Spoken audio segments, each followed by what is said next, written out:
संभाजी जनार्दन नरळे, कुठं राहणार? वडवळ, किती आहे वय तुमचं? 67.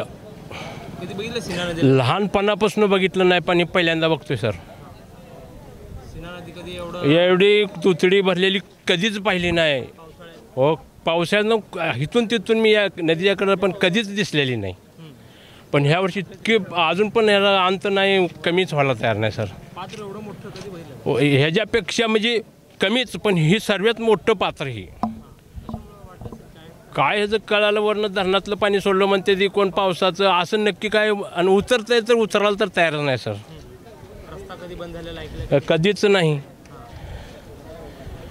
हे नवीन पूल झाल्यापासून हां हे नवीन जे पूल झाला आहे त्याच्यानंतर आम्ही म्हणायचं की ते लहान पुलावर पण पाणी कधी आलं नाही. हां लहान पुलावर पण कधी पाणी आलं नाही. पण आता पहिल्यांदा लहान पूल तर बंद होऊन आता 8 दिवस 5-7 दिवस झाले, पण हा पूल पण कालपासून बंद आहे. लहान पूल गेला पाण्यात? लहान पूल पूर्ण पाण्याखाली कधी 4-5 दिवसाखालीच गेलेला आहे.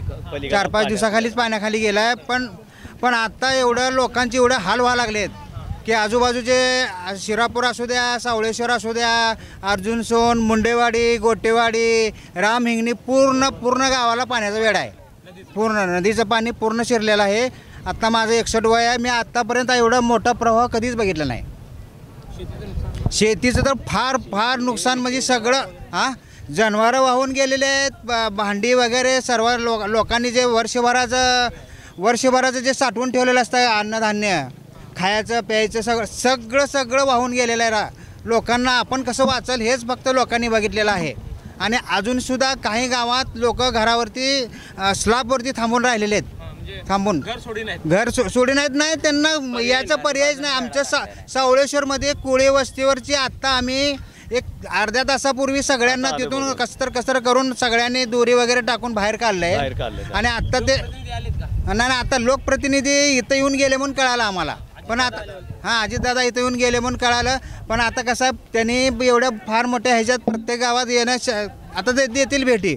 पण आता सध्या तर अजून कोणाचं म्हणजे प्रत्येक गावात हे केलं नाही. आणि लोकांचं अतोनात एवढं नुकसान झालं आहे. प्रशासनानं तात्काळ सगळी कामं बाजूला ठेवून हे ज्याचं नुकसान झालं आहे, ज्याची शेतीचं नुकसान झालं आहे, घराचं नुकसान झालं आहे, ज्याचं पसारा वगैरे धान्य जे सगळं वाहून गेलं आहे, ह्यांना तात्काळ कशाचाही न विचार न करता पहिल्यांदा त्यांचं भरपाई देऊन त्यांना तळावर आणता येईल करायला. हायवे जाम आहे आता. हवे जाम आहे. टोल नाक्यापर्यंत सोलापुरापर्यंत गर्दी आहे अशी पूर्ण. आणि इकडं बी महवळपर्यंत इकडं गर्दी आहे. पूर्ण सगळे अडकले. त्यांना खायची सोय नाही, पिण्याची पाण्याची सोय नाही. इथं हॉटेलमध्ये पाणी शिरलंय. हॉटेलसुद्धा इथलं बंद आहे. दोन्ही हॉटेल बंद आहेत. त्यामुळं लोकांची एवढी अथोनात आता कोणतरी त्याच्या परीनं कोणतरी केळे आणून दे, काहीतरी आणून दे, त्याच्यावर लोक कसं थांबवलेत. तर शासनाने याला तात्काळ मदत केली पाहिजे. हे पूल व्हायच्या अगोदर कधीतरी पावसाळ्यात 4 वर्ष 5 वर्षांनी लहान पूल असताना ट्रॉफिक जाम व्हायची, पण 1 2 तास 3 तास 4 तास, फार तर 4-5 तास. पण एवढं पाणी कधीही बघितलं नाही कुणी. म्हणजे इथल्या एरियातल्या लोकांनी नाही, हायवेवरच्या येणाऱ्या लोकांनी पण पाहिलं नाही.